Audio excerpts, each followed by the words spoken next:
ஆன்மீகம் முத்தமிழில் மச்சவதாரம். இயற்தமிழில் தலை இருக்க வாள் ஆடலாமா. ஹயக்கிரீவன் என்ற அசுரகுலத்தைச் சார்ந்த அசுரன் பிரம்மன் ரிக், சாம, அதர்ம, அஜுர் போன்ற 4 வேதங்களை கையகப்படுத்தி சமுத்திரத்திற்கு அடியில் ஒளித்து வைத்து விட்டான். இதை அறிந்த பிரம்மா காக்கும் கடவுளான விஷ்ணுவிடம் முறையிட, விஷ்ணு மச்ச அவதாரம் எடுத்து ஹயக்கிரீவன் என்ற அசுரனை அழித்து 4 வேதங்களை பிரம்மனிடம் ஒப்படைக்கும் வரலாறு. இதை இயத்தமிழில் தலை இருக்க வாளாடலாமா என்று ஆன்மீக முத்தமிழில் கணக்கிடப்படும். அதாவது ஆன்மீக முத்தமிழில் நெடில் குடில் அடிப்படையில் தலை இருக்க, இருக்கன்னா ரூணா மாறும், துணக்காலுக்குள்ள ரூணா கிடையாது. அறம் என்ற அடிப்படையில் வரும் ராணா. தலை இருக்கன்னா தலையோட ஒரு உயிரினத்துக்கு உடம்பு சேர்த்து இருக்கணும். அப்படிங்கும்போது அந்த உயிரினத்துக்கு கழுத்து இருக்கக்கூடாது. தலை இருக்க அப்படின்னா மீண்டும் நினைவுக்காக, இருக்கன்னா சேர்ந்தே இருக்கணும், கழுத்து இல்லாத உயிரினம். தலையோட கழுத்து இல்லாமல் உடம்புல சேர்ந்துருக்கணும், அப்போ தலை இருக்க. ஆனால் அந்த உயிரினத்துக்கு வால் இருக்கணும். அப்படி பார்க்கும்போது தலை இருக்கன்னா உடம்போடு தலை இருக்கும், ஆனால் கழுத்து இருக்காது. ஆனால் அந்த உயிரினத்துக்கு வால் இருக்கும். இந்த அடிப்படையில் தலை இருக்க வாள் ஆடலாமா. வாள்னால் எதிரிகளை தும்சம் செய்கிறது. இந்த அடிப்படையில் மச்சாவதாரத்தை குறிப்பிடுவது. இது மேலோட்டமாக பார்த்தா புரியாது. ஆன்மீகத்திலையும் முத்தமிழிலும் விரும்புகிறவங்களுக்கு மட்டும்தான் உணர புலப்படும். வேற்று மொழியில் உள்ள புலப்பட வாய்ப்புகள் குறைவு. அந்த உயிரினம் ஒவ்வொன்றா பார்த்தா தெளிவுபடும். தலை இருக்க, அந்த உயிரினத்துக்கு தலையும் இருக்கும், வாலும் இருக்கும், ஆனால் கழுத்து இருக்காது. இந்த அடிப்படையில் ஒவ்வொரு உயிரினத்தை பார்த்தா மீன் தான் வரும். அது எப்படின்னு ஒவ்வொன்றா பார்ப்போம். பச்சை இனத்துக்கு வால் உண்டு, தலை உண்டு, ஆனால் உடம்போடு சேர்ந்த தன்மை இல்லாமல் கழுத்து இருக்குது. கழுத்து இருக்கிறதுனால பச்சிகள் வகை சேராது. அடுத்தது ஆமை. ஆமைக்கு வால் உண்டு, தலை உண்டு, ஆனால் உடம்போடு சேர்ந்தே கிடையாது. ஆமைக்கு கழுத்து உண்டு, மனுஷனுக்கு கழுத்து உண்டு. தேளுக்கு வால் உண்டு, ஆனால் கழுத்து கிடையாது, தலையும் கிடையாது. ஆனால் இங்கே தலை இருக்கணும்னு இருக்காங்க. அப்படிங்கும்போது தேளும் வராது. பல்லி, ஊர்வனத்தில் பல்லி, பாம்பு, இதுக்கு கழுத்து இருக்குது, ஆனால் இவங்க சொன்னது தலை இருக்குன்னா உடம்போடு சேர்ந்தே இருக்கணும்.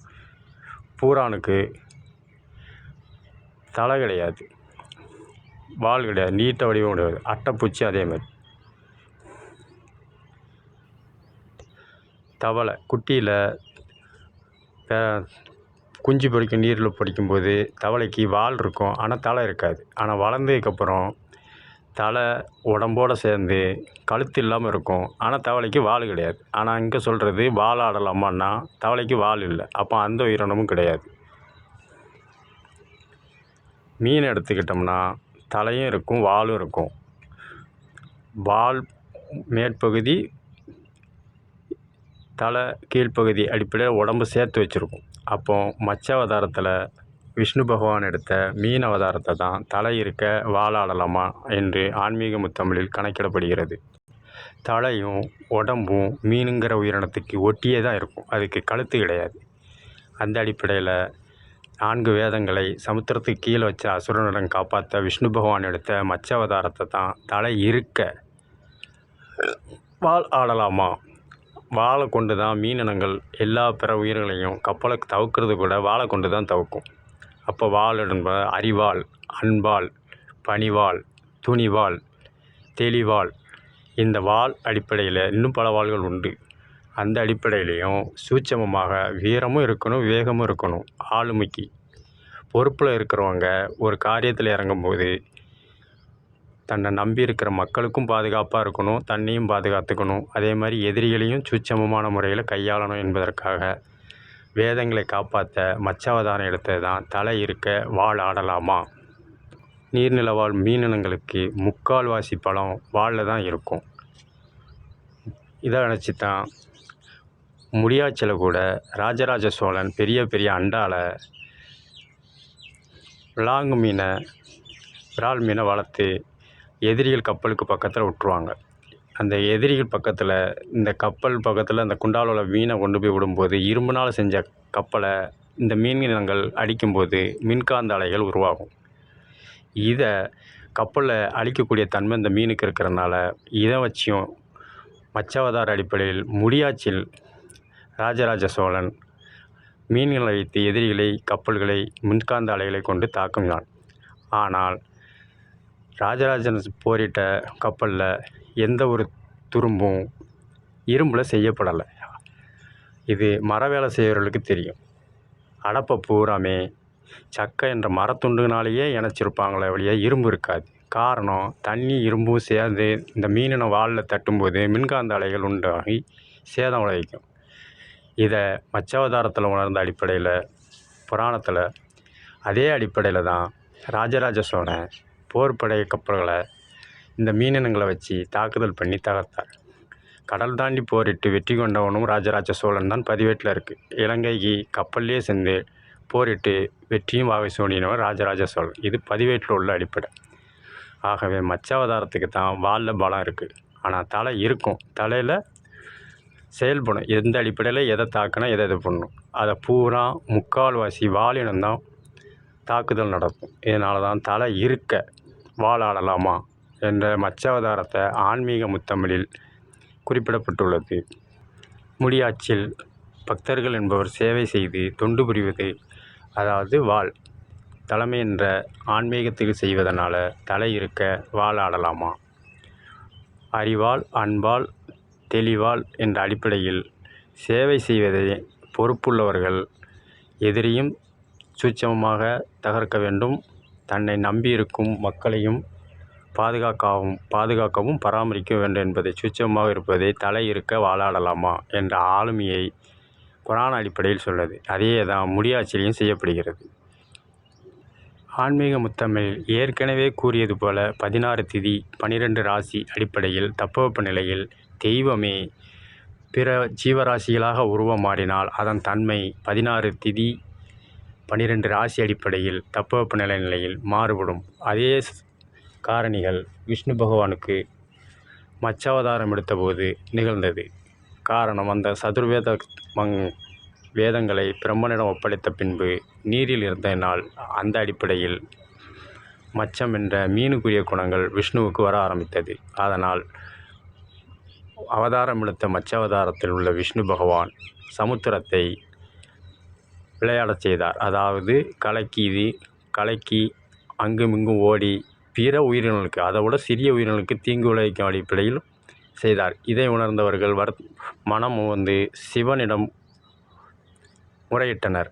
உடனே சிவன் கொக்கு வடிவம் எடுத்து அந்த மீன் மச்சாவதாரம் என்ற விஷ்ணு பகவான் வரும் வரை கொக்கு சமுத்திரத்தில் நின்று அந்த மீன் வந்தோடனே விஷ்ணு பகவான் என்ற மச்சாவதாரத்தை தன் அழகால் கவ்வி வெளியே எடுத்தோடனே இயற்கையாகவே நீரிலிருந்து வெளியில் வந்த மீனினம் உயிரினத்தை அளிக்கும் தன்மை கொண்டது. இந்த அடிப்படையில் வெளியே எடுத்து விஷ்ணு பகவான் அசுரன் அளித்த பாவ விமோசனத்துக்காக பாவத்தை தீர்க்கும், அதாவது நவக்கிரகத்துக்கு தலைவர் விஷ்ணு கிடையாது, விஷ்ணு காக்கும் தெய்வம். அந்த பாவதோஷத்தை நீக்கிறவர் சிவன். இந்த அடிப்படையில் விஷ்ணுவின் பாகத்தை கொக்கு என்ற சிவபெருமான் அழகால் தூக்கி உயிரை இது பண்ணி பூலோகத்தில் உள்ள செய்த தவறுகளுக்கு பரிகாரமாக சேர்ந்து அடுத்த அவதாரம் எடுக்க ஆயத்தமானார். இதைத்தான் இயற்தமிழில் ஓடும் மீன் ஓட ஒரு மீன் வரும் வரை காத்திருக்குமாம் கொக்கு. இது ஆன்மீக முத்தமிழில் பார்க்க வேண்டும். மேலோட்டமாக பார்த்தால் தெளிவு வராது, புலப்படாது. ஓடும் மீன் ஓட, இயற்கையிலேயே மீனாக உள்ளது சமுத்திரத்தில் ஓடும். அந்த மீனால் அந்த சமுத்திரத்துக்கு பாதிப்பு கிடையாது, பிற உயிரினங்களுக்கும் பாதிப்பு கிடையாது. ஆனால் ஒரு மீன்னா உருவத்தில் மகாவிஷ்ணு மச்சாவதாரம் எடுத்ததுனால அந்த மீனுக்குள்ள குணம் வந்துட்டு, ஏற்கனவே சொன்ன மாதிரி 16 திதி 12 ராசி அடிப்படையில் ஊடுருவி மீன் என்ற சரீரத்தில் ஏற்பட்ட நாள் தெய்வமே அவதாரம் எடுத்தாலும் அதை பாவ புண்ணியங்களை பொறுப்பில் உள்ளவர்கள் கண்டிப்பாக அனுபவித்தே வேண்டும். அதற்கு பரிகாரமும் உண்டு என்பதற்காகவே காக்கும் கடவுளான விஷ்ணுவை மச்சாவதாரத்திலிருந்து அழிக்கும் கடவுளான சிவன் கொக்கு வடிவம் எடுத்து அழகால் கொத்தி பரிகாரம் என்ற முறையிலும் பாவ விமோச்சனம் என்ற முறையிலும் செய்தது. இதைத்தான் ஓடும் மீன் ஓடன. இயற்கையில் உள்ள மீன்லாம் போகும், அதெல்லாம் சிவபெருமான் கொக்கில் இருக்கும் வடிவத்தில் இருக்கும்போது எடுக்க மாட்டார். உருவத்தில் ஒரு மீன் வரும் வரை, உருவத்தில் மீனாக இருக்கிற விஷ்ணு பகவான் வரும்போது அந்த மீனை மட்டும் கொத்தி எடுத்துருவார்.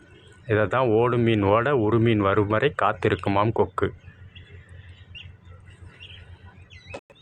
இதே அடிப்படையில் முடியாட்சியிலும் பாண்டிய மன்னன் சில பாதுகாப்புக்காக செல்லும்போது கதவை தட்டி சில மக்களுக்கு இடையூறு செய்ததை அதே மன்னரிடம் மக்கள் கூற, கதவை தட்டினது யாருன்னு தெரிஞ்சால் கையை வெட்டிடுவேன்னு சொன்னி, அதே அடிப்படையில் தவறு செய்தவது பொறுப்பில் இருக்கிறவங்களே ஆனாலும் தண்டனையை பாவ புண்ணியம் அடிப்படையில் அடைந்தே ஆக வேண்டும் என்ற அடிப்படையில் தன் கையை வெட்டி கொண்டார் பொற்கை பாண்டியன்.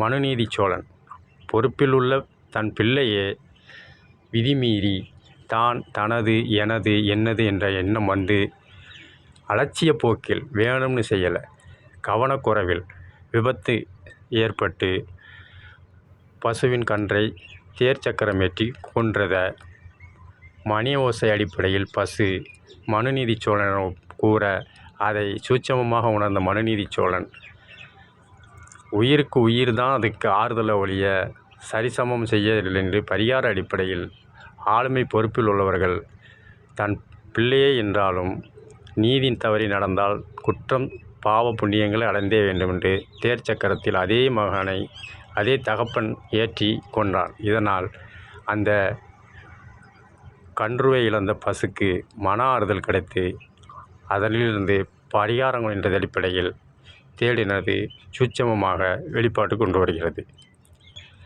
இதே அடிப்படையில் குடியாட்சியிலும் செய்வது தவறு தன் பிள்ளை என்றாலும் அதற்குரிய தண்டனையை கொடுப்பது தான்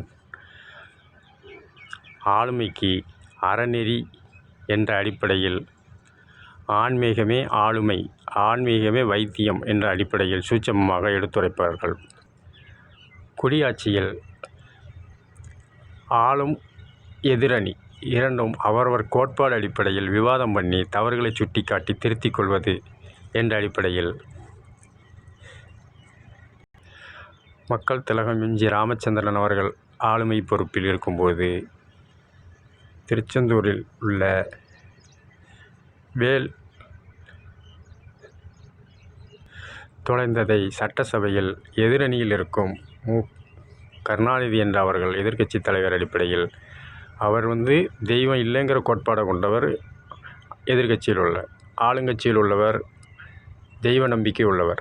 அவரவர் கோட்பாடுபடி அவரவர் மனம் நோகாமல் அவரவர் அடிப்படையில் சூட்சமமாக சொல்லி அந்த தவறுகளை சுட்டிக்காட்டி அந்த வேல் சரிசமம் செய்யப்பட்டது. எப்படி என்றால், வேல் காணவில்லை என்று மதுரையிலிருந்து எதிரணி உள்ள கருணாநிதி என்ற தலைவர் அவர்கள் நடைபயணம் திருச்செந்தூர் வரை சென்றார். சென்று மறுநாள் சட்டசபையில் கூடியபோது விவாதம் நடந்தது. அப்போது ஆளுங்கட்சியில் உள்ள எம்.ஜி. ராமச்சந்திரன் அவர்கள் உள்ள அவையில் உள்ள ஒரு உறுப்பினர் ஆன்மீக நம்பிக்கை இல்லை என்ற அடிப்படையில் கருணாநிதியை ஆட்சியில் இருக்கும் தலைவரை, அதாவது கருணாநிதி என்ற எதிரணியில் உள்ள தலைவரை சூட்சமமாகவும் கேலியாகவும் சிந்தனை சிதறாமலும் ஆன்மீக கோட்பாடு உடைய கூறியது, நடைபயணம் செய்த அவர்கள் திருச்செந்தூருக்கு செல்வதற்கு முன்பே முருகன் கோயிலை விட்டு வெளியில் வந்துட்டார் அப்படின்னு அவர் ஆன்மீகம் இல்லாதவங்க வந்தால் சாமி கூட உள்ளே இருக்காதுன்னு அந்த அடிப்படையில் மக்கள் தலைவர் எம்.ஜி. ராமச்சந்திரன் அவர்கள் உள்ள அரசவையில் உள்ளவர் சட்டசபை உறுப்பினர் கூறினார். அதை சற்றும் பிசங்காமல் ஆன்மீகம் இல்லை என்ற அடிப்படையிலும் அவர் மனம் ஆன்மீகவாதியின் மனமும் உண்படாமலும் தான் ஆன்மீகவாதி என்ற இல்லாமல் நாத்திகன் என்ற அடிப்படையிலும் சூட்சமமாக கருணாநிதி அவர்கள் எதிரணியிலிருந்து எழுந்திருத்து, மாண்புமிகு அவைத்தவர்களே, திருச்செந்தூரில் வேல்தான் காணவில்லை என்று இதுவரை தெரிந்திருந்தது. ஆளுங்கட்சியில் உள்ள உறுப்பினர் சொல்லும் பொழுதுதான் அங்கே முருகன் என்ற ஆன்மீக அடிப்படையில் சொல்லவில்லை, ஆலயத்தில் உள்ள விக்கிரகமே காணவில்லை என்பதை இப்போதான் உணர்ந்தேன். அதாவது கோட்பாடும் மாறலை, அவர் மனமும் புண்படலை. தெளிவாக கேட்கணும். ஆளுங்கட்சியில் உள்ளவர்கள் சாமி இல்லைங்கிற நம்பிக்கையில் போனனால சாமியே அங்கே இல்லைங்கிற பொருள் அடிப்படையில் அவரும் விவாதம் பண்ணார். ஆனால் கருணாநிதி தலைவர் அவர்கள் சாமி இல்லை என்ற கோட்பாடு கொண்டவர். அந்த அடிப்படையில் நான் வேலை தான் காணோன்ட்டு இருந்தேன். மாண்புமிகு அவைத்தலைவர் கூறும்போது முருகன் என்று சொல்லவில்லை, ஆலயத்தில் விக்கிரகமே இல்லை என்பதை இப்போது தான் தெரிந்து கொண்டேன். இதை மக்கள் திலகம் அவையில் இருந்த அனைவரும் சிரிப்பொழியோடு கேட்டார். காரணம், ஒரு தவறு செய்தால் அதை சுட்டி காட்டவும் செய்யணும், அதை பிறர் மனசு நோகாமலும் இருக்கணும். அதே மாதிரி அவரவர் கொள்கைக்கு ஏற்றபடி உச்சரிக்க வேண்டும். இதை தான் சூட்சமமாக புராணத்தில் சொன்னதை முடியாட்சியிலையும், முடியாட்சியில் சொன்னதை குடியாட்சியிலும் எடுத்து காட்டப்படுகிறது. புராணம்தான் வைத்தியம், ஆளுமை. அதை பேர் தான் மாறுத ஒழிய செயல்பாடு எல்லாம் புராணத்தில் உள்ளது தான். தவறு செய்தவர் பொறுப்பில் இருந்தவராக இருந்தாலும் தன்னை நம்பி வாக்களித்தவர்களுக்கு சேவை அடிப்படையில் நன்மை செய்யணும். அது எதிரணியாக இருந்தாலும் சரி, ஆளுமணியாக இருந்தாலும் சரி. தவறு நடந்தால் எதிரணியையும் ஏற்றுக்கொள்ள வேண்டும், ஆளுமணியும் ஏற்றுக்கொள்ள வேண்டி சரிசமம் செய்யப்படும். இந்த அடிப்படையில் தான் தலை இருக்க வாளாடலாமா, தலைமை வேகத்துடனும் அந்த வேக அடிப்படையில் தொண்டர்களை செயல்படுத்த வேண்டும். இரண்டும் சேர்ந்தால்தான் தன்னை நம்பியிருக்கும் அனைத்து மக்களுக்கும் சேவை செய்ய முடியும் என்பதை ஆன்மீக முத்தமிழில் சூட்சமமாக எடுத்துரைப்பதை அன்று செய்ததான் முடியாட்சியில் குடியாட்சி. பேர் மட்டும்தான் மாறுதே ஒழிய செயல்படம் ஒன்று தான். அதாவது ஆன்மீக அடிப்படையில் ஆளுங்கட்சியில் உள்ளவர்கள் சாமி இல்லைன்னு போனால் சாமி இல்லை, அங்கே வெளியில் வந்துட்டு பொருள் கொடுப்படக்கூடாது. அதே சமயம் ஆன்மீகம் இல்லை என்ற கோட்பாடுள்ள எதிரணி கருணாநிதி தலைவர் அவர்கள் விக்கிரகம் என்று சூட்சமமாக தான் கோட்பாடையும் காப்பாற்றி எதிரணி மனசும் புண்படாமல் பேச்சு திறமையிலையும் சாதுரியமாக எடுத்துரைத்து தவறுகளை சுட்டிக்காட்டி அதை சமம் செய்யப்பட்டது. இது புராணம், முடியாட்சி, குடியாட்சி பதிவேடு. தவறு என்பது தான் கோட்பாட்டுக்கு மீறி நடந்தால்தான் விதிமீறல். அவரவர் கோட்பாட்டுக்கு உள் நடந்தால் அது விதிமீறல் கிடையாது. ஆத்திகம் என்றால் ஆத்திக அடிப்படையில் பேச வேண்டும், நாத்திகம் என்றால் நாத்திக அடிப்படையில் பேச வேண்டும். இந்த நாத்திகத்தை உருவாக்குனதும் ஆன்மீகம்தான். அது எப்படின்னு பார்ப்போம். நவபாலவர்கள் ஸ்ரீவைகுண்டத்தில் விஷ்ணு பகவானை தரிசிக்க சென்றபோது விஷ்ணு பகவானின் வைகுண்டத்து நுழைவாயில் இருக்கும் ஜெயந்தன், விஜயன் என்ற இருவர் சுவாமி அயர்ந்து துயில் கொண்டுள்ளார், சற்று நேரம் கழித்து பார்க்கணும் என்று அந்த நவ பாலகரிடம் கூற, நாங்கள் சாமியை பார்த்தே ஆக வேண்டும், காக்கும் கடவுள் துயில் கொண்டாலும் நான் தரிசனத்தை பார்த்துவிட்டு போகிறோம். ஆனால் இவர்கள் பற்றுதல் காரணமாக துவாரபாலகர்களாகிய ஜெயந்தன், விஜயன் நுழைவாயில் தடுத்ததனால் சாபமிட்டார்கள். நீங்கள் சாப விமோச்சனம் தேர விஷ்ணு பகவானிடம் தான் கேட்கணும். நாங்கள் காரணம், ரிஷிகள் நவபாலகர்கள் விட்ட சாபம் பலித்தது. அதன் அடிப்படையில் அவர்கள் விஷ்ணுவிடம் போய் முறையிட, விஷ்ணு பகவான் பொறுப்பில் இருப்பவர்கள் மக்கள் சேவைக்காக அவர்கள் எப்போது எப்படி வந்து நம்மளை பார்க்க நேர்ந்தாலும் அதற்கு அனுமதி அளிக்க வேண்டும், அதற்கென்று நேரம் ஒதுக்க வேண்டும். அதை விட்டுப்பட்டு தடுக்கிறது அறநெறிப்படி தவறு என்பதை சுட்டி காட்டினார். அதற்கு பரிகாரம் கேட்டதற்கு ஜெயந்தன் விஜயன் முனுக்கு 3 பிறவி என்னை சாமி இல்லை, அதாவது விஷ்ணு பகவான் இல்லை என்று எதிர்த்து என்னை வந்து அடைய போகிறீங்களா, அல்லது 100 பிறவி விஷ்ணுவாகிய என்னை ஆதரித்து என்னை வந்து அடைய போகிறீங்களான்னு கேட்டாங்க.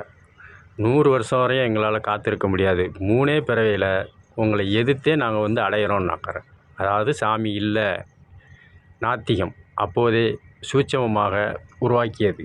இல்லை என்பது புராணம், முடியாட்சியில் எதிர்ப்பாணி, அதாவது எதிரணி, குடியாட்சியில் இதை எதிரணி, ஆளுமணி என்பார்கள். சொல்லுதான் மாறுபடுதே ஒழிய பொருள் எல்லாம் ஆன்மீக முத்தமிழில் உள்ள ஆளுமைத்தன்மையை எடுத்துரைப்பது. அதன்படி ஜெயந்தன் முதல் அவதாரத்தில்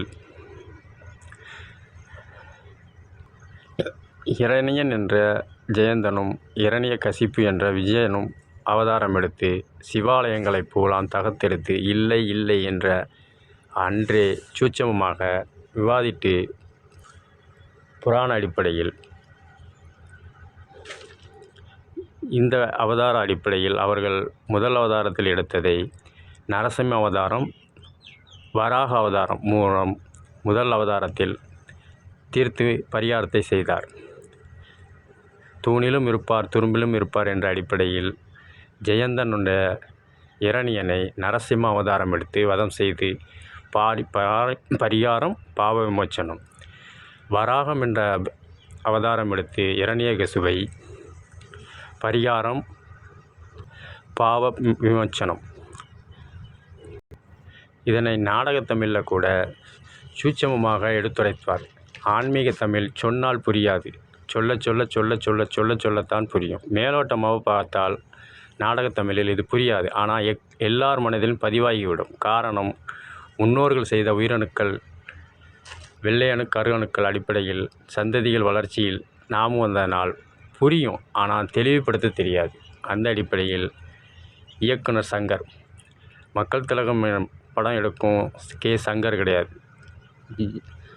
இன்றைய காலத்து ரஜினிகாந்த் அவர்கள் கமலஹாசன் அவர்களை வைத்து எடுத்த இயக்குனர் சங்கர் அவர்கள் எடுத்த ஜிவாஜி என்ற நாடகத்தமிழ், அதன் உச்சரிப்பு அடிப்படையில் நரசிம்ம அவதாரையும் வராக அவதாரத்தையும் சூட்சமமாக எடுத்துரைத்திருப்பது. முதல் வரி கண்ணா, பன்னிங்க தான் கூட்டமாக வரும், சிங்கம் சிங்களாக தான் வரும். இது மேலோட்டமாக பார்த்தா புரியாது. ஆனால் எல்லார் மக்கள் மனசுலையும் புரிஞ்சு விடுது. காரணம், அது ஆன்மீக முத்தமிழில் உள்ள சொல். பன்னிகை என்ற வராக அவதாரம், சிங்கம் என்ற சிம்ம அவதாரம், முதல் எடுத்தது வராக அவதாரம். இதில் குறிப்பிடுறது வராகம் என்ற வராகினியும் இருக்காங்க பெண் தெய்வத்தில், சிம்மம் என்ற பெண் தெய்வமும் இருக்குது. இதில் ஆனா பெண்ணாங்கிறதுக்கு உச்சரிப்பு கண்ணா. கண்ணா என்றால் 10 அவதாரத்தில் விஷ்ணு பகவான் எடுத்தது 1 கண்ணன் அவதாரம், அப்போ ஆண்பால்.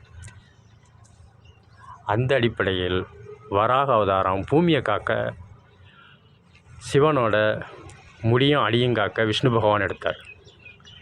2 அவதாரம் எடுத்தார். அதனால தான் 2 அவதாரம் என்பதை வராகம். ஒன்றுக்கு மேற்பட்டதை ஆன்மீக முத்தமிழில் தமிழ் இலக்கணப்படி பன்மை, ஒருமை பன்மை. ஒரு அவதாரம்னா ஒருமையில் வரும், ஒன்றுக்கு மேற்பட்டதை பன்மைம்பாங்க. அந்த அடிப்படையில் பண் அப்படின்னு தான் உச்சரிப்பார். நீங்கள் என்றால் ஒன்றுக்கு மேற்பட்டது, தெய்வத்தை மரியாதையாக கூப்பிட்றது.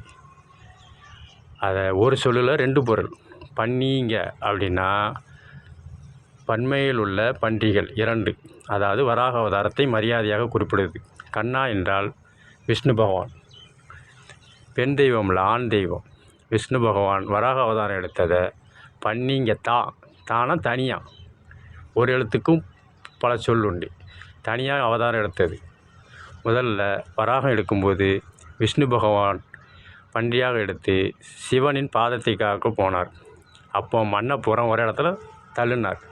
அதான் பன்னிங்க. கூட்டமானா அதிக எண்ணிக்கை கிடையாது. இந்த இடத்துல பஞ்சபூதத்தில் உள்ள மண்ணை பூரா ஒரே இடத்துல கூட்டமான குவிக்கிறது. அந்த அடிப்படையில் பாதத்தை வராக அவதாரத்தில் சிவனோட பாதத்தை காண்பதற்காக விஷ்ணு பகவான் மண்ணை ஒரு இடத்துல குமிச்சது. பன்னிங்க தான் கூட்டமாக வரும்னா கூட்டுறது, ஒரு இடத்துல சேர்த்து வைக்கிறது. அந்த அடிப்படையில் சிவனோட முடியை விஷ்ணு பகவான் பார்த்தார்.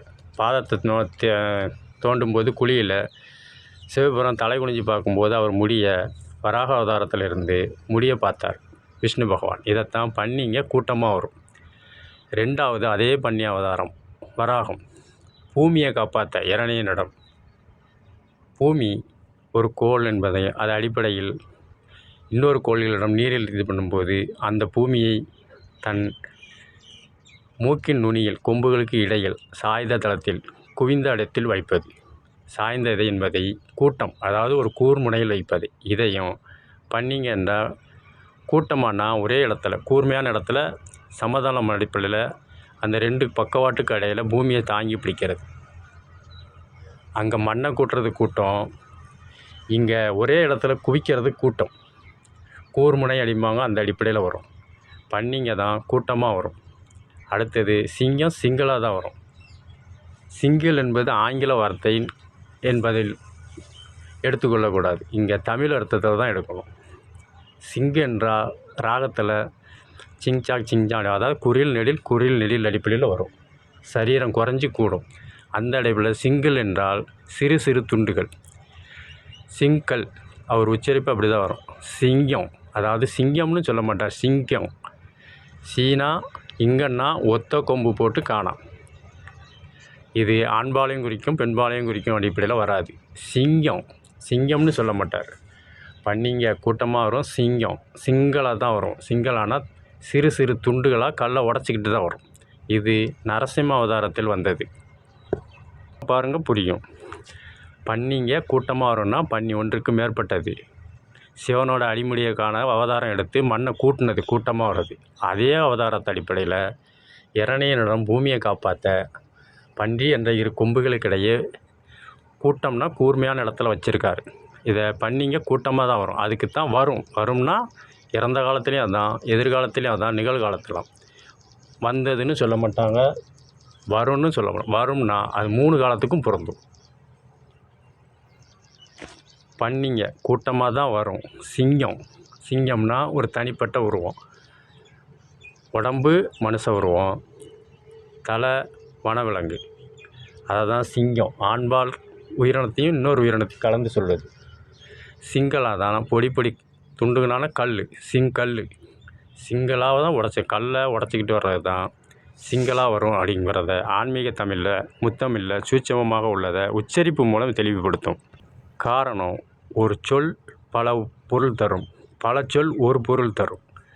எந்த இடத்துல எந்த சொல் வருதோ அந்த அடிப்படையில் பொருள் எடுத்தால் தான், இயற்கை அடிப்படையில் பொருள் எடுத்தால் தான் பொருள் வழங்கும். மேலோட்டமாக பார்த்தா புரியாது. மேலும் உதாரணத்துக்கு, இதே நாடகத்தமிழ் கீழே அர்ஜுனன் நடிகர் அவர்கள் இதே உச்சரிப்பை உச்சரிப்பார். ஆனால் அவர் உச்சரிக்கிறது வேறு விதமாக இருக்கும். பண்ணிங்க கூட்டமாக வரும், சிங்களாக தான் வரும்னு முடிச்சிருவார். ஆனால் அந்த உச்சரிப்பை தான் ஜிவாஜி என்ற நாடகத்தமிழில் ரஜினிகாந்த் என்ற நடிகர் அவர்கள் பேசும்போது உச்சரிப்பு அடிப்படையில் அந்த ஆன்மீக குறியீடு மக்கள் மனசில் புரியுது. இது சொன்னால் புரியாது, சொல்லத்தான் புரியும். ஆன்மீகம் முத்தமிழில் ஏற்கனவே சொன்ன மாதிரி மச்சாவதாரத்தை இசைத்தமிழில் கவிஞர் எழுதியிருப்பார். ஆத்துல வெள்ளம் வர அதில் ஒருவன் மீன் பிடிக்க காத்திருந்த கொக்கு ஒன்று கவ்விக்கொண்டு போனதென்ன கண்ணம்மா, அந்த காரணத்தை என்னவென்று சொல்லம்மா. இது மேலோட்டமாக பார்த்தா அந்த பாட்டு எல்லார் மனதிலும் பிடிக்கும். காரணம், மச்சாவதாரத்தில் விஷ்ணுவும் கொக்கு அவதாரத்தில் சிவனும் பாவ புண்ணிய அடிப்படையில் கொத்தி கவ்வி எடுத்து கொண்டதை தான் ஆற்றில் வெள்ளம் வர அதில் ஒருவன் மீன் பிடிக்க காத்திருந்த கொக்கு ஒன்று கவ்வி கொண்டு போனது. அதில் ஒருத்தனா நரகாசுரன், அதாவது வேதத்தை களவாடின ஹயக்கிரிவர் என்ற அசுரன். யுத்தம் பண்ணும்போது மீனை தான் பிடிப்பான். அதில் ஒருத்தனாக இருந்து தான் மச்சாவதாரத்தை தடுத்து தாக்கி தடைகளை தகர்த்தெறிவான். இந்த அடிப்படையில் தான் ஆற்றுல வெள்ளம் வர அதில் ஒருவன் மீன் பிடிக்க காத்திருந்த கொக்கு ஒன்று கவ்வி கொண்டு போனதென்ன கண்ணம்மா என்றால் விஷ்ணுவின் அவதாரம். கண்ணன் என்ற பெண்பால் என்பதால் கண்ணம்மா என்ற அடிப்படையில் இசைத்தமிழில் குறிப்பிட்டுள்ளார்கள் மச்சாவதாரம். இந்த தகவல் மேலோட்டமாக பார்த்தா புரியாது. பகவத்கீதையில் சொன்ன உச்சரிப்பு அடிப்படையில் பார்த்தால் புரியும். நீ எதை எடுத்துக்கொண்டாயோ அது இங்கிருந்தே எடுக்கப்பட்டது, எதை கொடுத்தாயோ அதுவும் இங்கிருந்தே கொடுக்கப்பட்டது. எது இன்று உன்னுடையதோ அது நாளை மற்றொருவனுடையதாகிறது, மற்றொரு நாள் அது வேறொருவனுடைய ஆகிறது. இதைத்தான் கீதாவச்சத்தில் நடந்தது தான் மச்சாவதாரம். மனுநீதி சோழன், பொற்கை பாண்டியன் முடியாட்சியில் குடியாட்சியில் நிகழ்ந்ததை சூட்சமமாக எடுத்தது. பொருள்தான், பெயர் தான் மாறுபடுமே ஒழிய தகவல் எல்லாம் ஆன்மீகத்தில் உள்ள ஆளுமையை தான் செயல்படுகிறது. அரசியல், வைத்தியம் ஆன்மீகத்திலிருந்து தான் எடுக்கப்படுகிறது. ஆன்மீக முத்தமிழ் சொன்னால் புரியாது, சொல்லத்தான் புரியும். முடியாட்சியில் கூட திருவெங்காளர் என்ற இயற்பெயர் கொண்டவர் சிவன் பக்தியால் பட்டினத்தார் ஆகி மாடு மனை வீடு மக்கள் மனைவி கூட வராது என்பதை சூட்சமமாக நாடி வருவது பாவ புண்ணியம் மட்டுமே என்பதை நாடி வருவது பாவ புண்ணியம் அன்று. நாம் தேடிய செல்வமும் கூட வராது, நாம் அறையில் அணியும் கோவணமும் வராது. என்பதை உணர்ந்து அறிந்து பக்தி கொண்டாடுவோம் என்று பட்டினத்தார் நாடகத்தமிழில் டிஎம்எஸ் அவர்கள் பட்டினத்தாராக நடித்து நாம் செய்யும் அறநெறி விதிமீறல் அடிப்படையில் ஏற்படும் காரியங்களை நன்மை செய்தால் புண்ணியமாகவும் தீமை செய்தால் பாவமாக கணக்கப்படப்பட்டு அதாவது அந்தந்த வாழ்வில் அவரவர் அணிவிக்க வேண்டும் வினையவே சூட்சமமாக ஆன்மீக முத்தமிழில் ஆளுமை என்ற அடிப்படையில் எடுத்துரைக்கப்படுகிறது. அதே அடிப்படையில் வைகுண்டநாதனின் காவலான துவாரபாலர்கள் ஜெயந்தன் ராம அவதாரம் விஷ்ணு பகவான் எடுக்கும்போது ஜெயந்தன் ராவணனாகவும் விஜயன் கும்பகர்ணனாகவும் அவதாரம் செய்தார். இந்த அடிப்படையிலையும் விஷ்ணு பகவானை இல்லை என்ற அடிப்படையில் எதிர்த்தார். நாங்கள் தான் பெருசு, தெய்வம் இல்லை என்ற அடிப்படையில் எதிர்த்தார். அந்த அடிப்படையில் ராம அவதாரத்தில் ராவணனையும் கும்பகர்ணனையும் ராம அவதாரம் எடுத்த விஷ்ணு பகவான் அளித்து இரண்டாவது தலைமுறையை பரிகாரம் அடிப்படையில் நிவர்த்தி செய்தார். ஏற்கனவே சொன்ன மாதிரி என்னை எதிர்த்து வாரீங்களா, என்னை ஆதரித்து 100 வருஷம் கழித்து வாரீங்களா, என்னை எதிர்த்து 3 வருஷத்தில் வாரீங்களான்னு கேட்டார். இதை அன்றைய காலத்தில் எதிர்ப்பு என்றும் முடியாட்சியில் எதிரிகள் என்றும் குடியாட்சியில் ஆத்திகம் நாத்திகம் என்றும் பெயர் தான் மாறி இருக்கே தவிர பொருள் எல்லாமே ஒன்று தான். இது மேலோட்டமாக பார்த்தா புரியாது. ஆன்மீக முத்தமிழ் சொன்னால் புரியாது, சொல்லத்தான் புரியும். 3வது அவதாரம் கம்சன் சிசுபாலன் என்ற அடிப்படையில் கண்ணன் அவதாரத்தில் வதம் செய்து 3வது அவதாரத்தை நிறைவு செய்து கொள்வார்கள் ஜெயந்தன் விஜயன் என்பவர். இந்த அடிப்படையில் எதிர்த்து வருவதற்கு ஆன்மீகத்தில் புராணத்திலும் முடியாட்சியிலும் குடியாட்சியிலும் உள்ள பேர் மட்டும்தான் மாறி இருக்க ஒழிய பொருள் எல்லாம் ஒன்று தான். ஒரு பக்கம் இருக்குது, இன்னொரு பக்கம் இல்லைன்னு எதிரணி. இந்த 2 அணியும் இல்லைன்னா விவாத அடிப்படையில் தவறுகள் சுட்டி காட்டப்பட மாட்டாது. தான் செய்கிறது நல்லது என்று தான் நினைக்க தோணும். இதனால் தன்னை நம்பி இருக்கும், அதாவது ஒரு பிரதிநிதியை, ஒரு தெய்வத்தை, ஒரு மன்னனை, ஒரு முதல்வரை, ஒரு பிரதமரை நம்பியிருக்கும் தொண்டர்களுக்கு பாதுகாப்பு பராமரிப்பு எதிரணி சுட்டி காட்ட போய் தான் இது நடந்திருக்கு என்பதே தெரியும். இதை தான் குடியாட்சியில் மக்கள் திலகம் அவர்கள் என்ன இருந்தாலும் எனக்கு எதிரணியாக கருணாநிதி என்ற தலைவர் தான் எதிர்க்கட்சியில் இருக்க வேண்டும் என்று சொல்வார். இது வரலாற்று பதிவு. இது அந்தந்த கழக அடிப்படையில் அவர்களுக்கே தெரியும். காரணம் கேட்டதுக்கு என்னையே அறியாமல் நானே தவறு செய்யலாம், என்னையே அறியாமல் என் தொண்டர்கள், அதாவது என் சட்டமன்ற உறுப்பினர்கள் மக்களால் தேர்ந்தெடுக்கப்பட்டவர்கள் தவறு செய்ய வாய்ப்பு உண்டு.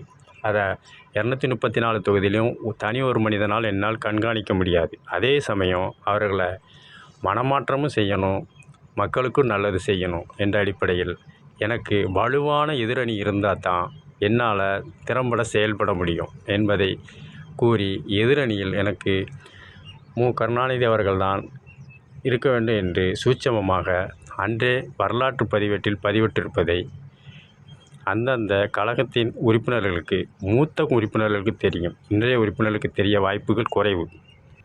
இந்த அடிப்படையில் தான் திருச்செந்தூர் முருகன் வேல் மறைக்கப்பட்டதை சுட்டி காட்டினார் எதிரணியில் உள்ள கலைஞர் என்ற தலைவர்.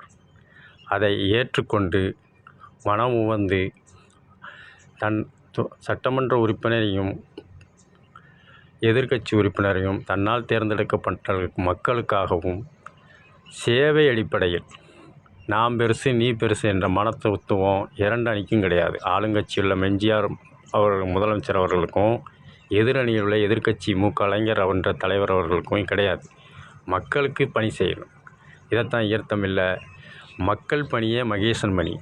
காரணம், ஈசன் ஏற்கனவே சொன்ன மாதிரி மச்சாவதாரத்தில் கூர்மாவதாரம், நரசிம்மாவதாரம், வராக அவதாரத்தை எடுத்த அவதாரத்தில் தான் நம்ம செய்கிறோம். அவன் செஞ்ச பணியை தான் நம்ம செய்கிறோம். புதுசாக நம்ம செய்யலை, பேரை மட்டும்தான் மாற்றிருக்கோம்.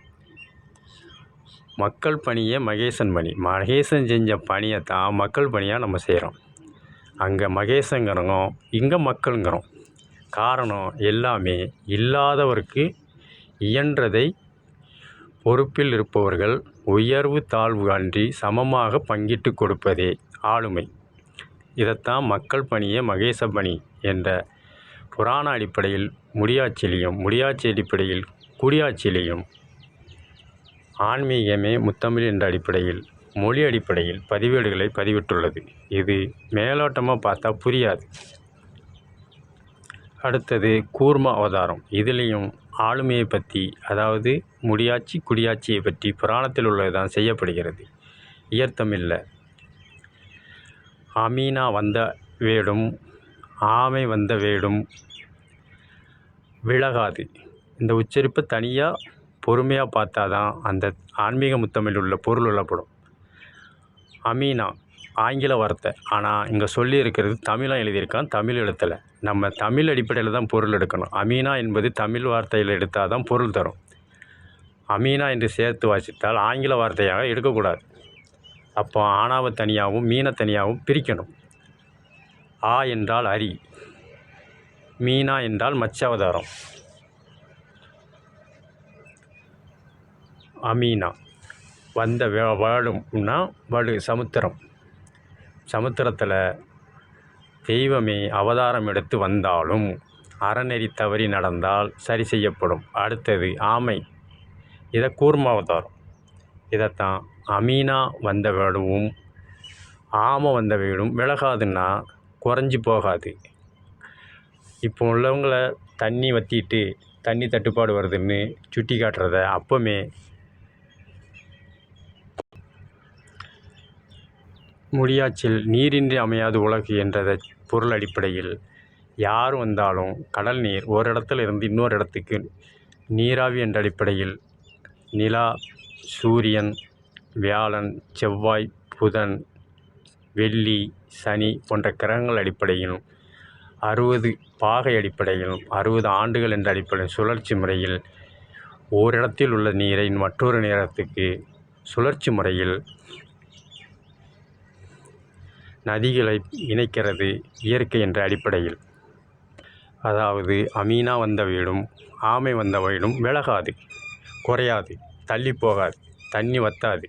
தெய்வமே அவதாரம் எடுத்து வச்சாலும் அந்தந்த கிரகங்கள் உள்ள தண்ணி சுழற்சி முறையில் நீராவியாகவும் மழையாகவும் குளமாகவும் கேணியாகவும் ஆறாகவும் நதியாகவும் கடலில் வந்து மறுபடியும் சங்கமிக்கும். இதைத்தான் அமீனா, அரி என்ற ஆனாச்சொல்.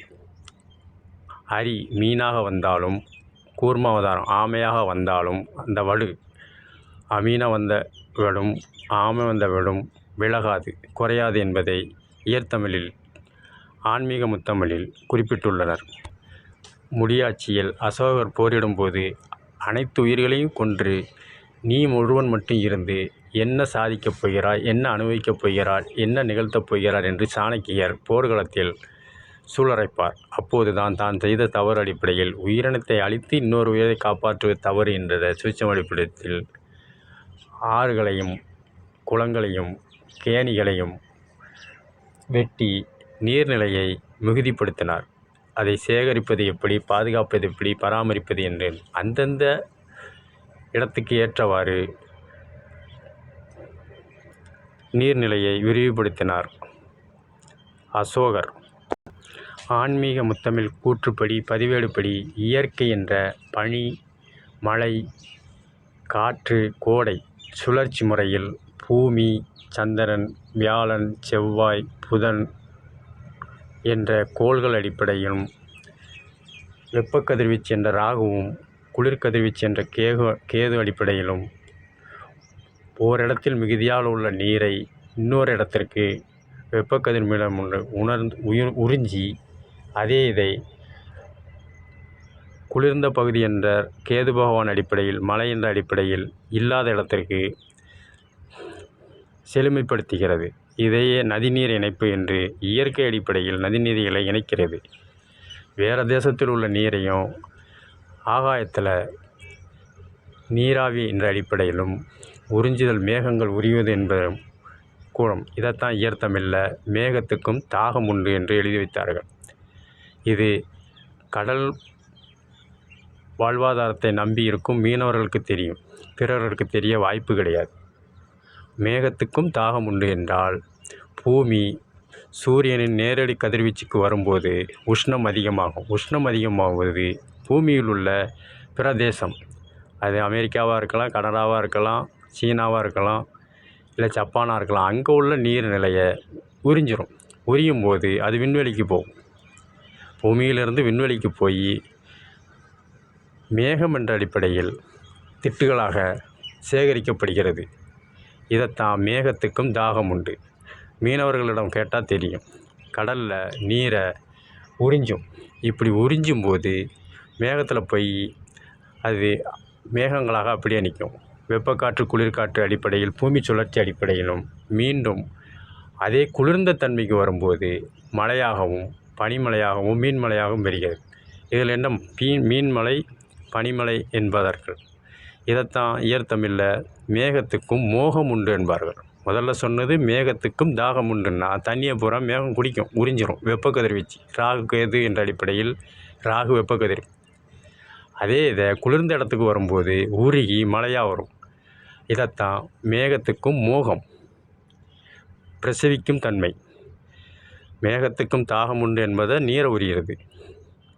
மேகத்துக்கும் மோகம் உண்டுன்றது கேது பகவான் அடிப்படை குளிர்ச்சி தன்மையில் மழை பெய்கிறது. இதனால தான் எண்ணத்தை தான் வளிமண்டலம் என்ற ராகு கேது சுழற்சி அடிப்படையில் தான் பனி, மழை, காற்று, வெயில் நிகழும். கணக்கிட்டு பார்த்தால் சில சமயம் சொன்னது தவறாகும். அறிக்கையில் கூட பெய்யக்கூடும் என்று தான் சொல்வார்கள், பெய்யுன்னு அறுதிட்டு சொல்ல மாட்டார்கள். பெய்யக்கூடும்னா பெய்யவும் செய்யலாம், மழை பெய்யாமலும் இருக்கலாம், பெஞ்சிட்டு பெய்யாமலும் போகலாம். கூடும் என்ற உச்சரிப்பு நல்லா கவனிக்கணும். மழை பெய்யக்கூடும், கரெக்டாக இத்தனை மணிக்கு இத்தனை நிமிஷத்தில் இந்த மாவட்டத்தில் இந்த வட்டத்தில் இத்தனை மழை பெய்யுன்னு யாரும் அறுதிட்டு சொல்ல முடியாது. காரணம் ராகு கேது சுழற்சி முறை, நவக்கிரகங்களின் சுழற்சி முறை. அந்த வெப்பக்காற்று குளிர்காற்று எந்த தன்மையில் 60 டிகிரி என்ற கோணம் பாகையில் படும்போது தான் மேகத்துக்கும் தாகம் உண்டு என்று கடல் நீரை உரியுது. அது எந்த தேசத்து கடல் நீர்னாலும் மேகம் உரியத்தான் செய்யும். இதில் பாகுபாடு கிடையாது. அதே இது வேறு தேசத்தில் உள்ள நீரை உறிஞ்சி காற்று அடிப்படையில் ராகு கேது என்ற வெப்பக்காற்று குளிர்காற்று அடிப்படையில் வேறொரு தேசத்தில் மழையாக பெறுகிறது. இது மேகத்துக்கும் மோகம் உண்டு, அதாவது பிரசவிக்கும். இது நதிகளை இணைக்குது, ஓரிடத்தில் உள்ளது. கடலில் உள்ள உப்புக்களை எடுத்து விண்வெளியில் உள்ள அசுத்தங்களை பராமரிக்கவும் பாதுகாக்கவும் இயற்கை முறையில் நடைபெறுகிறது.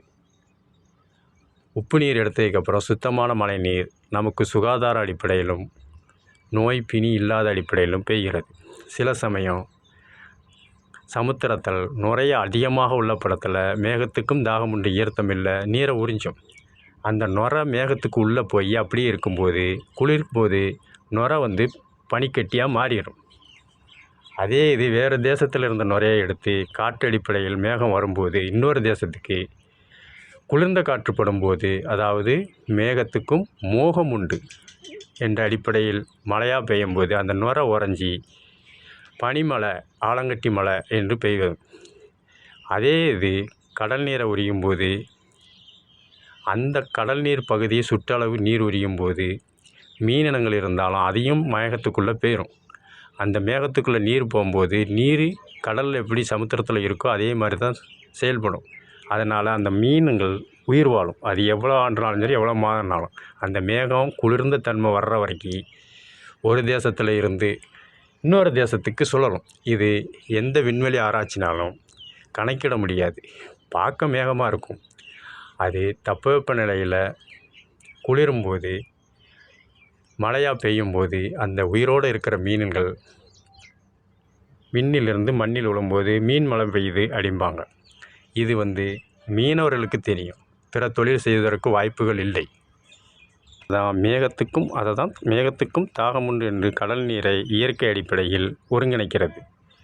மேகத்துக்கும் மோகம் உண்டு என்ற அடிப்படையில் மழை அடிப்படையில் ஒரு தேசத்தில் உள்ள நீரை இன்னொரு தேசத்திற்கு இணைக்கிறது. அதாவது நதிநீர் இணைப்பு இயற்கையாகவே இணையும். இதனால் என்னுடைய தேசத்து தண்ணி, என்னுடைய வட்டத்து தண்ணி, என்னோட மாவட்ட தண்ணி என்று அதை தடுப்பணையோ அதை தடுக்கும் முறையோ விதிமுறையோ கிடையாது. காரணம், கோடை வரும்போது அந்த நீரையும் மேகங்கள் உரியத்தான் செய்யும். இப்போ உதாரணத்துக்கு பல நதிகளை ஒரே பாதையில் இணைக்கப்படும் பொழுது நேரடியாக வட மாநிலத்திலிருந்து மத்திய மாநிலம், மத்திய மாநிலத்திலிருந்து தென் மாநிலத்துக்கு ஒரே நிமிஷத்தில் வந்து சேராது. வருவதற்கு நாளிகை, நொடி, நிமிடம், வாரம், மாதம், வருடம் ஆகும். இப்படி வரும்போது மேலேருந்து சாய்ந்த தளத்தில் தான் தண்ணி வரும்னு கணக்கிட்டாலும், சாய்ந்த தளத்திலிருந்து மேட்டுக்கு போட்டாலும் அந்தந்த மாநிலத்தில் அடிப்படையில் தான் தண்ணி வரணும். அந்த இடத்துக்கு வரும்போது அந்தந்த மாநிலங்களில் உள்ள கோட்பாடுபடி அவரவர்கள் அந்தந்த நீர்நிலையை தேக்க நிலையாக மாற்றும் கோட்பாடு உண்டு. இந்த அடிப்படையில் பொது இணைப்பு என்று வைத்தால் சில இடங்களில் பல உயரமான அணைகள் கட்ட வாய்ப்பு வரும். அந்த அணையை மீறி நீர் தென் மாநிலங்களுக்கு வரும் பொழுது கோடை, பனி, காற்று என்ற அடிப்படையில் வற்றிவிடும். இங்கே வர தடைபடும். இதன் காரணமாகவே வாதம், விவாதம் ஏற்பட வாய்ப்புகள் உண்டு. பதிவேட்டுப்படி பார்த்தால் ஒரு மாநிலத்தில் உள்ள நீர் அணை கட்டுவதனால் போராட்டம், வன்முறைகள், ஒருவருக்கொரு மனச்சஞ்சலம், ஒருவருக்கொருவர் அமைப்புகளில் விதிமீறல் நடைபெறுகிறது. இது பொது உடைமை என்ற அளவில் இணைக்கும் பொழுது என்னிடத்தில் உள்ளதை தான் நான் அணை கட்டுறேன், உங்களுக்கு வர்றதை வந்தால் நீங்கள் கட்டிக்கிறீங்க. அவங்கள தாண்டி வரும்போது நமக்கு வர காலதாமதம் ஆகும். காரணம், இயற்கைக்கு உட்டுப்பட்டு தான் மனிதன் வாழன ஒழிய இயற்கையை மனிதன் கட்டுப்படுத்தினாம்னா சண்டை, சச்சரவு, மனக்கசப்பு வரத்தான் செய்யும்.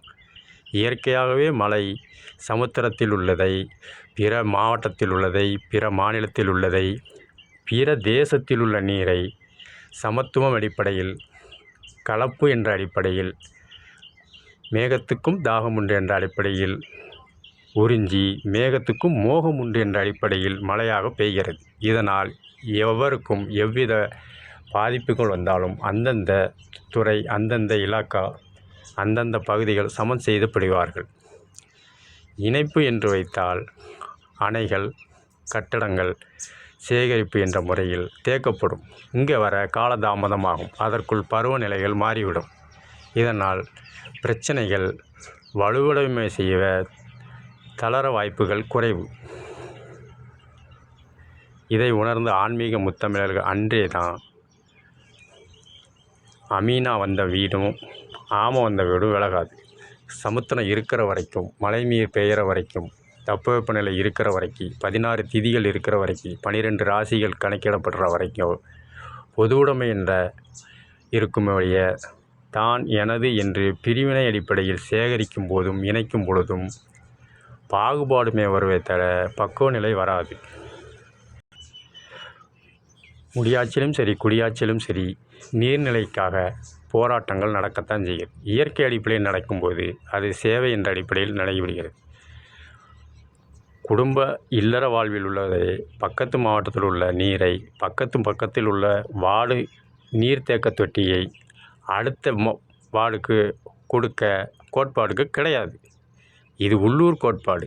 அப்படி இருக்கும்போது உலக அளவிலும் தேச அளவிலும் இணைக்கும் பொழுது கோட்பாடு என்ற முறையில் விதிமீறல் முடியாது.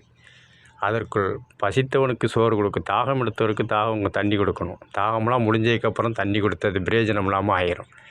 ஆக இயற்கையிலே வரும் மழை தான் அனைத்து நதிகளையும் அனைத்து சமுத்திரத்தையும் இணைக்கிறது. இது இயற்கைக்கு கட்டுப்பட்டு தான் வாழணுமே தவிர இயற்கையை நம்ம கட்டுப்பாட்டுக்குள்ளே கொண்டு வர முடியாது. இதைத்தான் இயற்தமிழில் ஆனைக்கு ஒரு காலம் வந்தால் பூனைக்கு ஒரு காலம் வரும் என்பார்கள். இங்கே ஆணை என்பது உயிரினத்தை குறிப்பிடுவது கிடையாது. ஆணைன்னா பிரதிநிதி பொறுப்பில் இருக்கிறவங்க இதை செஞ்சால் இதுக்கு தண்டனை உண்டு என்று ஆணை போடலாம். அதை மீற முடியாமல் சேவைக்கு உள்ளவர்கள் கட்டுப்பாடின்றி இருப்பார்கள்.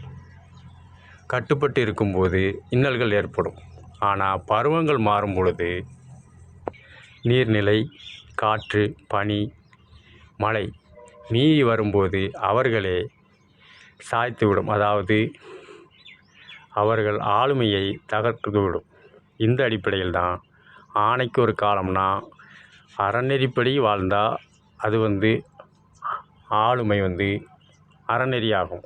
அறநெறி மீறி தான் எனது என்ற அடிப்படையில் செயல்பட்டால், பூனைக்குன்னா பூ என்றால் பருவம், நை என்றால் நயனம், பருவம், 4 பருவம் உண்டு. அந்த பருவத்தை அரசாணையால் கட்டுப்படுத்த முடியாது, கட்டுப்படவும் செய்யாது.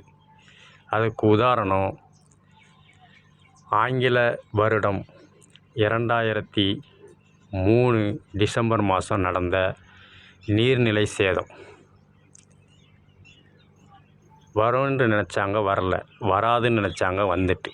அப்போது நிபந்தனை என்ற அடிப்படையில் ஆணைக்கு ஒரு காலம் வந்தது, அவங்க போட்டது நடந்தது. ஆனால் பூனைக்கு, பூ என்றால் பருவம், நயம் என்றால் மாறும் பொழுது அந்த பருவம் அவர்களையே தண்டிக்கப்பட்டது. அதாவது பாவம் செஞ்ச அடிப்படையில் பாவம், புண்ணியம் செய்த அடிப்படையில் புண்ணியங்கள் என்ற யமதர்மன் புராணத்தில் சொன்னதை பெயர் தான் மாறுத ஒழிய, அன்னைக்கு சொன்னது தான், கிருஷ்ண பரமாத்மா சொன்னது தான். மாற்றம் ஒன்றே நிரந்தரம். பேரை தான் மாற்றியுள்ளது. நான் செஞ்சது தான் நீங்கள் செய்ய போகிறீங்க, உங்கள் பிள்ளைகள் செய்ய போகுது என்பதை தான் நதிநீர் இணைப்பினை அன்றே சூட்சமமாக கூர்மாவதாரத்திலும் மச்சாவதாரத்திலும் எடுத்துரைக்கிறது. பக்கத்து வார்டிலுள்ள நீர்த்தேக்க குடிநீர் தொட்டியில் நீரை அடுத்த பக்கத்து வார்டுக்கு கொடுக்கவே ஒப்புதல் கிடையாது. அப்போ மாவட்டத்துக்கு இதே நிலைமை தான், மாநிலத்துக்கும் இதே நிலைமை தான், தேசத்துக்கும் இதே நிலைமை. இப்படி இருக்கும்போது எல்லாம் ஒருங்கிணைத்தால், என் எல்கைக்குள்ளே தான் நான் கட்டுப்பாடு விதிக்கிறேனே, உன் எல்கைக்குள் வந்ததா என்ற விவாதம் வைக்கும்போது அந்த கோட்பாடை மீற வழிவகை செய்ய முடியாது. காரணம், ஒரு மாநிலத்தில் உள்ள கோட்பாடு பிற மாநிலத்துக்கு பொருந்தாது, ஒரு தேசத்தில் உள்ள கோட்பாடு இன்னொரு தேசத்துக்கு பொருந்தாது. ஆனால் மழை, காற்று, பனி, கோடை அனைத்துக்கும் பொது, நவகோள்களுக்கும் அனைத்து மக்களுக்கும் பொருந்தும். இதைத்தான் ஆணைக்கு ஒரு காலம் வந்தால் உத்தரவு பேரில் யாரையும் கட்டுப்படுத்த முடியாது. அப்படியே கட்டுப்படுத்தினாலும் ஆணைக்கு ஒரு காலம் வந்தால் பூனைக்கு ஒரு காலம் வரும்.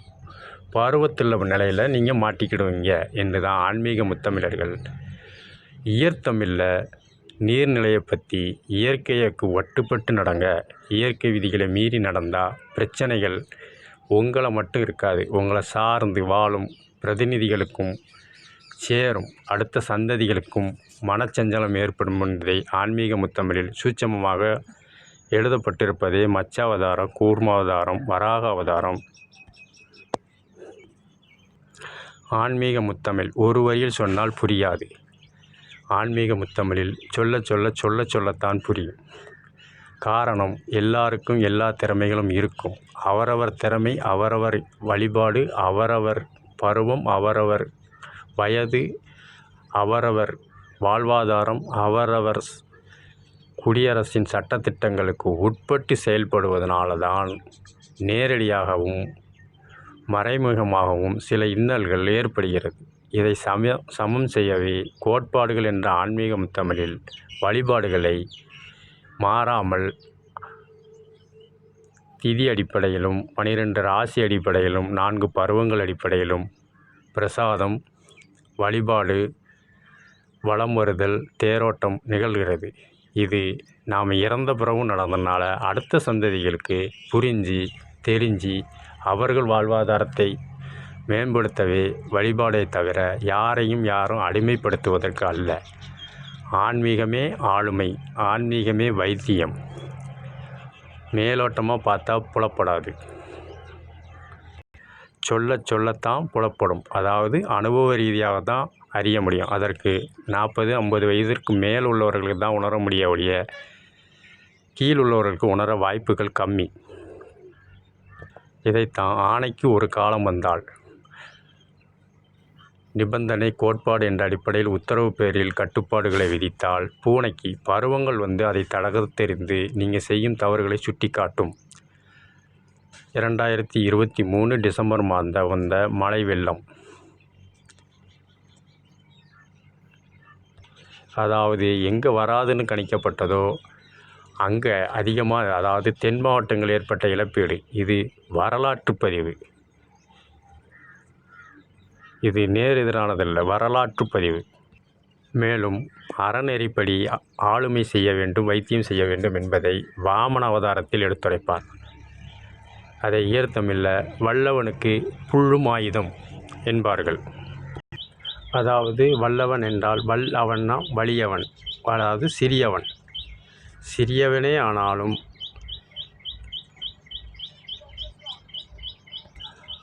ஆவான் என்றால் அரி. என்ற சொல்லுக்கு ஒரு சொல்லுக்கு பொருள் உண்டு. வல்லவன் ஆனாலும் வல்லவன், இந்த அடிப்படையை உச்சரிக்கணும். வல்லவன்னா சிறிய அரி என்ற அவன். புல்லும் ஆயுதம், இது மகாபலி 3 அடி நிலம் கேட்டு வாமன அவதாரம் எடுத்த புராண பதிவேடு. புராணத்தில் தான் எனது என்ற அடிப்படையில் மகாபலி சக்கரவர்த்தி ஆட்சி செய்தான். தேவலோக பதவி வேண்டும் என்று ஆட்சி செய்தான், யாகம் வளர்த்தினான்.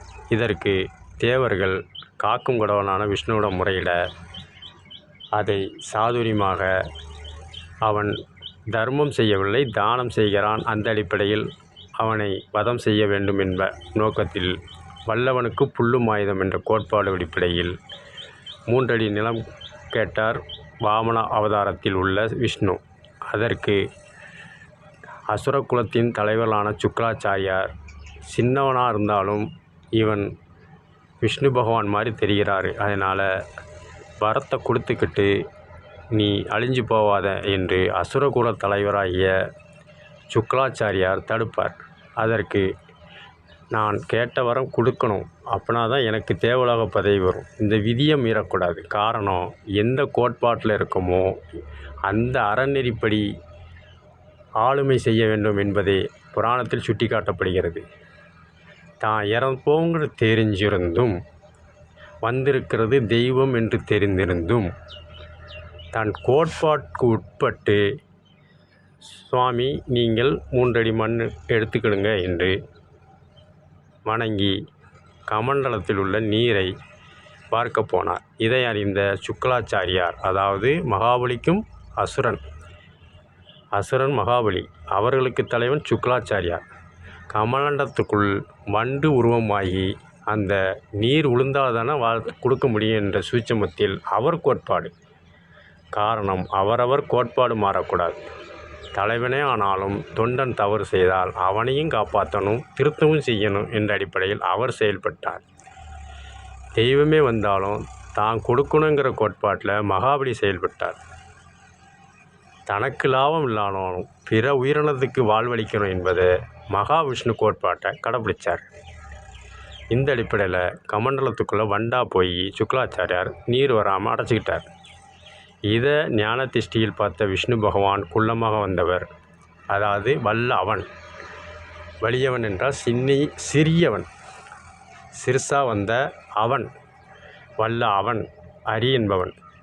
புல்லும் ஆயுதம் என்றால் கையில் வைத்திருந்த தர்ப்ப புல், அதை எடுத்து அந்த துளையில் தர்ப்ப புல்லோட முனையை வச்சு குத்தினார்.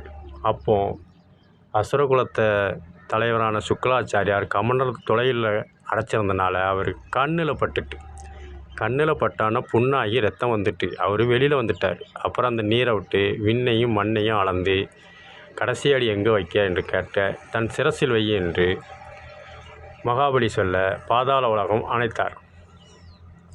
இதைத்தான் வல்லவனுக்கு புல்லும் ஆயுதம். சிறியவனாக இருந்தாலும் புல்லை கூட வச்சு தன்னை நம்பியிருக்கும் மக்களுக்கு தீயம் செய்தவரை அழிக்கணும், நல்லது செய்வர்களை வாழ வைக்கவும் தீயவர்களை சமன்படுத்தவும் சூட்சமமாக சொல்லப்பட்ட சொல்லுதான் வல்லவனுக்கு புல்லும் ஆயுதம். சிறியவனான வந்த அரிக்கு தர்ப்பை என்ற புல் ஆயுதமாக செயல்பட்டது. இதில் மேலும் ஒரு அறநெறி கூறப்படுகிறது. மகாபலியின் மகன் தான் தகப்பனார் மகாபலி அரசர் என்பதை தெரிந்து மக்களுக்கு பல இடையூறுகளையும் இன்னல்களையும் செய்தான். அதை உணர்ந்து விஷ்ணுவுடன் முறையிடும் போது அவரும் இந்த மகாபலி யாகம் நடத்தும் பொழுது விஷ்ணுவுக்கு 3 மண் நிலம் கொடுக்கும் பொழுதும் பக்கத்தில் இருந்து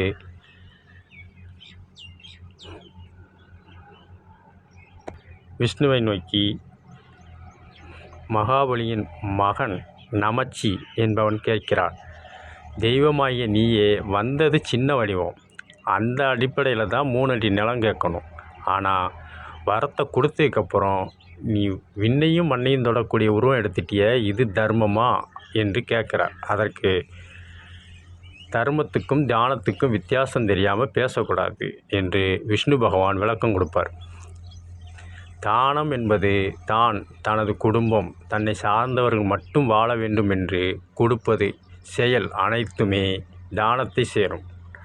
காரணம், அந்த தானம் பிறருடைய பொருளீட்டின் மூலம் வரிப்பணம் மூலம் செயல்படுகிறது, தன் சொந்த காசில் செயல்கிறது என்பதை சுட்டி காட்டுவதே தானம்.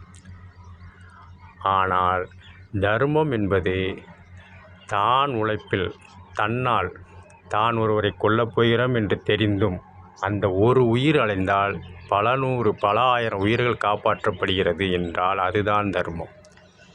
ஆனால் நீயோ பல ஆயிரம் உயிர்களை கொன்று ஒருவன் வாழ்வது தானம். ஒருவனை அழித்து பல ஆயிரம் உயிர்களை காப்பாற்றுவது தர்மம். தர்மத்துக்கும் தானத்துக்கும் வித்தியாசம் தெரியாத நமச்சியே, நீ விண்ணுக்கும் மண்ணுக்கும் போகாமல் அந்தரத்தில் நின் என்று வாமன அவதாரத்தில் உள்ள விஷ்ணு பகவான் உதைத்து அந்தரலோகத்தில் மத்தியில் இருக்கச் செய்வார். அதற்கு மகாபலி வருத்தம் தெரிவிக்கும் பொழுது, பயப்படாதே, உன் மகன் விண்ணுலகும் போகாமல் மண்ணுலகும் போகாமல் அந்தரத்தில் சிறப்பாக வாழ்வான். இது மனம் திருந்துவதற்கு தவிர வருங்கால சந்ததிகள் உணர்ந்து கொள்ளவே தவிர யாரையும் அடிமைத்தனமாக்குவதோ பழிவாங்குவதோ என்ற சூட்சமமான அடிப்படையில் மகாபலியை சமாதானப்படுத்துவார். இது புராணம். இதே தான் முடியாட்சி. வசிஷ்டர் முனிவரிடம் திரிசங்கு என்ற தொண்டன் தான் விண்ணுலகம் செல்ல வேண்டும் என்று கேட்க, சத்திரியன் அதாவது போர்க்களம் புரிவர்கள் விண்ணுக்கு போக வாய்ப்பு கிடையாது, அதற்கு தவ வலிமை வேண்டும் என்று சொல்ல, இதை எதிராளியில் இருந்த விஸ்வாமுத்திரர் நான் உன்னை விண்ணுலகுக்கு அனுப்புகிறேன் என்று திரிசங்கு என்பவரை தன் தவ வலிமையால் விண்ணுலகும் இல்லாமல் மண்ணுலகும் அல்லாமல் அந்தரலோகத்தில் ஒரு அமைப்பை கொடுத்து வாழ வைத்தார்.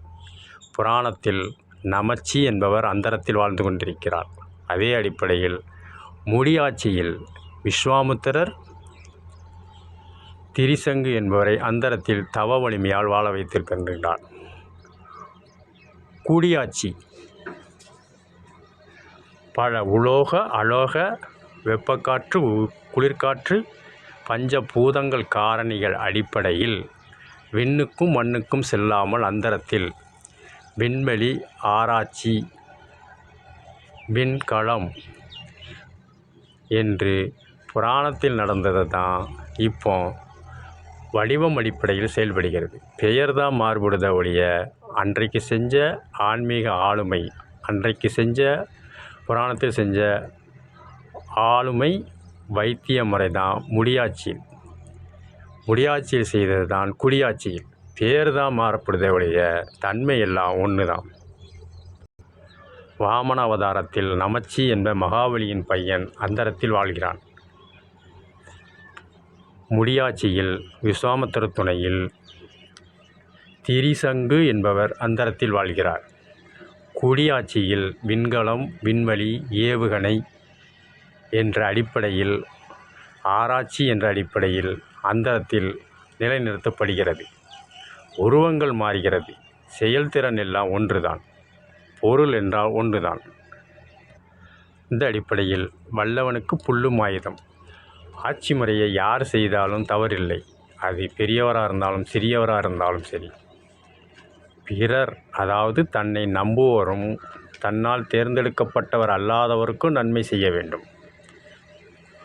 இதுவே அறநெறி ஆளுமை, அறநெறி வைத்தியம் என்பதை வல்லவனுக்கு புல்லும் ஆயுதம். புல்லு என்றால் புத்தி என்ற ஒரு சொல்லும், தர்ப்பப்புல் என்ற சொல்லும். அறிவால் எந்த இடத்தில் எந்த ஆயுதத்தை பயன்படுத்த வேண்டும், எல்லா இடத்திலும் எல்லா ஆயுதத்தையும் பயன்படுத்தக்கூடாது. நாம் வாக்குடுவதும் ஒருவித ஆயுதம். உட்டதை சமன் செய்ய நம்மால் முடிந்தால் செய்ய வேண்டும் என்பதே வல்லவனுக்கு புல்லும் ஆயுதம் என்ற ஆன்மீக முத்தமிழில் குறியீடாக கணக்கிடப்படுகிறது.